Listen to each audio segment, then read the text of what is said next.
කඨිනයක් පූජා කිරීම මිනිස්සෙක්ගේ අතින් සිද්ධ වෙන දුර්ලභ පින්කම. ඒක ඉස්සර රජවරු මැදිහත් වෙලා කරපු පින්කම්. අද කාලේ නම් රාජ මහා අමාත්‍ය මන්ත්‍රී ඒ අයට නොලැබෙන පින්කමක්. අද කාලේ එකල රජවරු කරපු පින්කමක්. මේ කඨින චීවරයේ පූජා කරන්න වාසනාව එයාට ලැබෙන්නේ සසරේ පින් බලයකට. මොකද වෙනත් සිවුරු පූජා කරනවා වගේ නෙවෙයි. කඨින චීවරේ පූජා කරගන්නට උපසම්පදා සංඝයා වැඩ සිටින්න ඕන.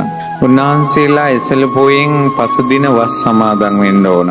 ඒ 3 මාසෙම වස් රැකගෙන ප්‍රතිපත්තිය යෙදෙන්න ඕන. ඔක්තෝබර් පොයෙන් වප්පෝයෙන් වස් පවාරණය කරන්න ඕන.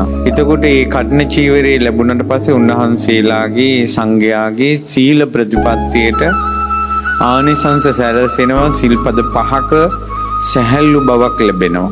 ඉතින් අර සංඝයාගේ සීලයට උපසම්පදාවට ප්‍රතිපත්තියට පිදීමක් මේ කඨින චීවරය තුලින් සිද්ධ වෙනවා.